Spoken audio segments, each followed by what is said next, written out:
যেভাবে লেখা আছে সেভাবেই পড়ে শোনাচ্ছি। আসসালামু আলাইকুম। আমার বয়স ২৬। আমি রিলেশন করি, বিয়ে করেছি। বিয়ের পর মা বাবা এবং স্বামীর পরিবার আমাদের মেনে নিয়েছে। বিয়ের বয়স ৫ বছর শেষ।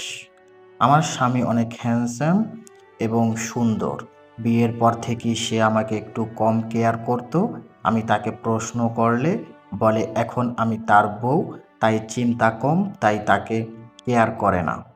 এখন দরকার সংসার গোছানো, তাই অফিসের চিন্তায় ব্যস্ত থাকে। এই ৫ বছরে বাসা পাল্টিয়েছি ৫ বার। বিয়ের ১ বছরের মাথায় আমি যখন বুঝতে পারলাম আমার স্বামী সত্যি আমাকে তেমন কেয়ার করছে না, তখন থেকেই আমার মাথায় খারাপ লাগা কাজ করত। বাসায় সারাদিন একা থাকা খুব বোরিং হয়ে যেতাম। আমি বাসায় অন্যান্য মেম্বারদের সাথে সময় পার করার চেষ্টা করতাম, অন্য বাসায় বাচ্চাদের সাথে সময় কাটানোর চেষ্টা করতাম। যে বাসায় যেতাম ওই বাসায় একটা ছেলে আমাকে খুব রেসপেক্ট করত। দেখতে তেমন ভালো না হলেও তার কথাবার্তা আমার আস্তে আস্তে ভালো লাগা শুরু হয়। শেষমেশ আমি তার সাথে ফোনে কন্টাক্ট করা শুরু করি এবং স্বামীর অবর্তমানে তাকে বাসায় আনতাম। কখনো ভাবিনি তার সাথে আমার এমন সম্পর্ক হবে। দিনে দিনে তার ওপর এত দুর্বল হয়ে গিয়েছিলাম যে আমার স্বামীর আমার উপরে যত অযত্ন করত সেটা ভোলার জন্য তার সাথে শারীরিক সম্পর্কে লিপ্ত হয়ে পড়ি। আর সত্যি বলতে আমার স্বামীও দুর্বল ছিল, যেটা তাকে বলার পরেও কর্ণপাত করেনি সে।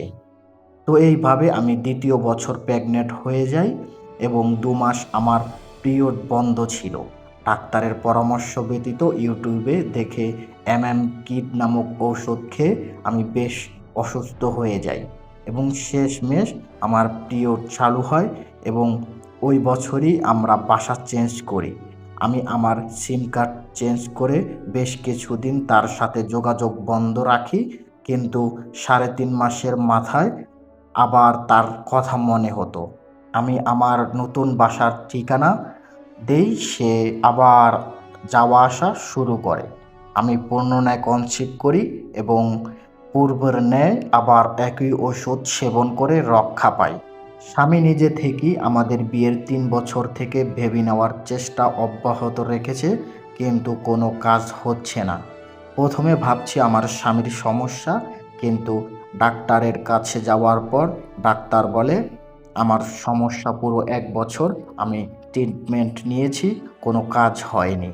বাবার বাড়ি যাওয়ার পর মায়ের সাথে ডাক্তারের কাছে গেছি এবং জানতে পারি আমার জরায়ু ইনফেকশন এর কারণে এই সমস্যা হয়েছে।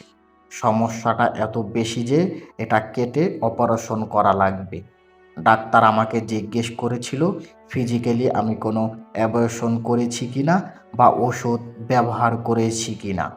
এমন সমস্যা একই বছরে একাধিকবার অ্যাবর্শন করলে হয়। যাই হোক, আমার আর বুঝতে বাকি নেই কোথা থেকে কি হয়েছে। আমি মানসিকভাবে ভেঙে পড়ি, আর এই দিকে আমার দুর্বলতার সুযোগ নিয়ে আমার ছবি ভিডিও দিয়ে আমাকে চাপে রেখে ওই ছেলে আমাকে ভোগ করার জন্য ব্যাকুল। আমি না দেখা করলে সে আমার স্বামীকে সব বলে দিবে। আমার সমস্যাগুলি তাকে শেয়ার করার পরও সে এমন করে আসছে। আমার স্বামী কোনোভাবেই আমার অপারেশনে জরায়ু কাটবে না।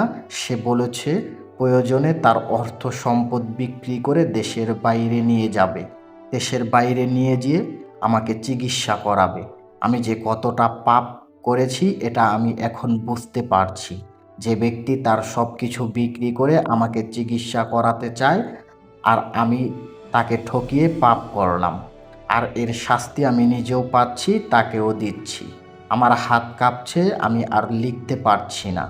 দয়া করে আপনারা আমাকে পরামর্শ দিন কিভাবে ওই ছেলের থেকে আমি বাঁচব। স্বামীর কাছে আর পাপ গোপন রাখবো। আমি ৫ বার বাসা চেঞ্জ করেছি, তাও ওই ছেলে পিছু ছাড়ছে না। আমার বাঁচার কোনো উপায় পাচ্ছি না, দয়া করে পরামর্শ দিন।